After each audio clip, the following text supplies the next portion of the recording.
Ciao, calcio lovers.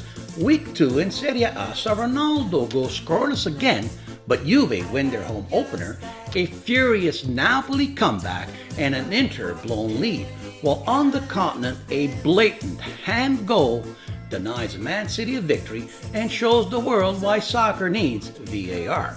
My name is Graziano. You are watching the Italian Soccer Addict broadcast, and you are where you need to be to get your calcio fix.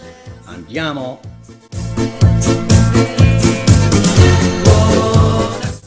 On Saturday, the sporting world watched Juve's home opener even in Canada. For the first time ever in my memory, sports shows showed highlights of the game, anticipating Ronaldo's talents to dominate Italian soccer by scoring spectacular goals. But no Hollywood home opener bicycle kicks or triple steps overs, as once again Ronaldo was held scoreless. Ronaldo has played 2 games, has had 11 shots on net, and yet 0 goals. He needs to get used to Italian soccer, obviously. But nonetheless, Juve continues to win as they beat Lazio 2-1 in Torino. Piatek in the 30th unleashed a right foot volley that Ronaldo would be proud of to go up 1. Then in the 75th, Mandzukic chipped in a sitter that oddly enough was missed by Ronaldo, who was standing in front of the net, to win 2-0 over struggling Lazio. Oh, the soccer gods, eh, Ronaldo?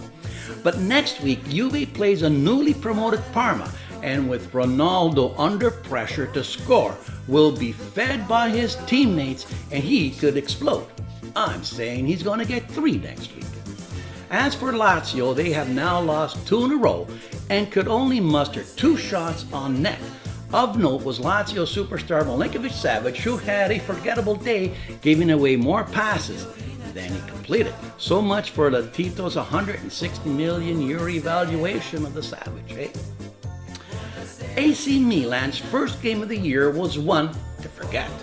At the San Paolo in Napoli, the Diavoli went up in the 15th on a stunning Jack Bonaventura half bicycle volley, and then started the second half with another goal, this time by Calabria, in the 49th. But a change of formation by Ancelotti and the introduction of Drez turned the tide. 2 Zielinski seeing-eye goals, one in the 53rd and then in the 67th, tied the match, and then Dres Martins tapped in the winner in the 80th for the Partenope. In evidence here was Ancelotti's experience as he changed the players and the formation to pull off the comeback. After the loss, Milan fans started speculating about a new coach, Antonio Conte. That's harsh, it's only the first game. Suffering the same fate was the other Milanese, Inter, who hosted Torino at the Piazza. After last week's loss, nothing more than a victory was acceptable, and 60,000 fans packed the stadium. Inter started off fast and fierce with Perisic blasting home an Icardi cross in the 6th minute, and then doubled the score in the 32nd on a diverge header. But the second half was a different story as Bellotti got one back in the 55th as he hauled in a long over-the-top pass and slips the goalie.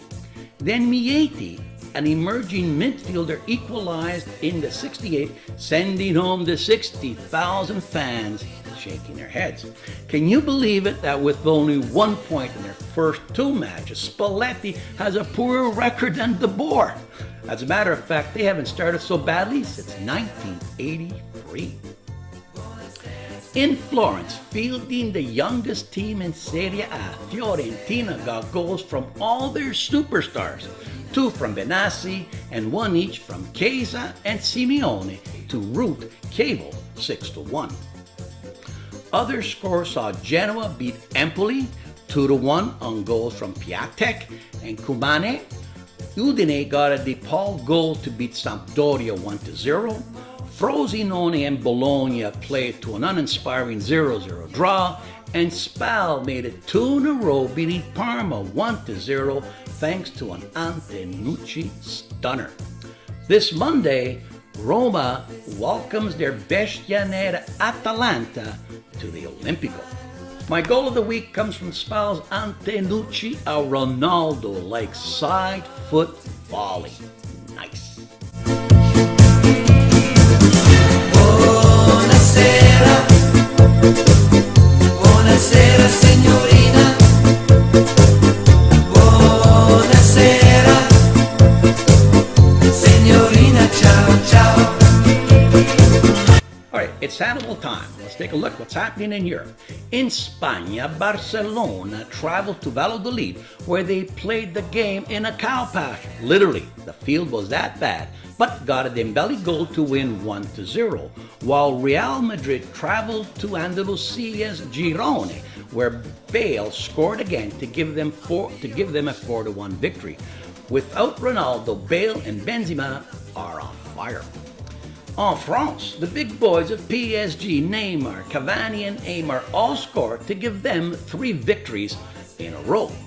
The Bundesliga also started this week and left off where it started last year, with Bayern Munich, big money, getting goals from Müller and Lewandowski to beat Hoffenheim, who played like it was 1899.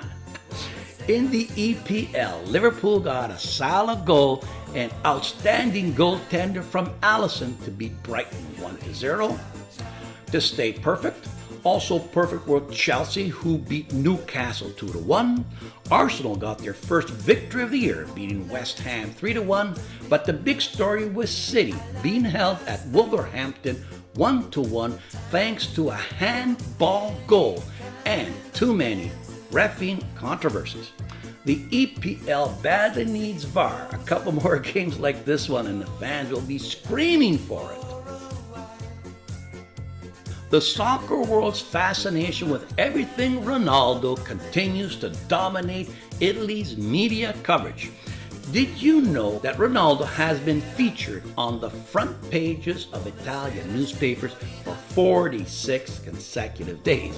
The coverage is so over the top that the day after Juve's home opener, the media reported in front page articles that Ronaldo was in the gym working out even on his day off.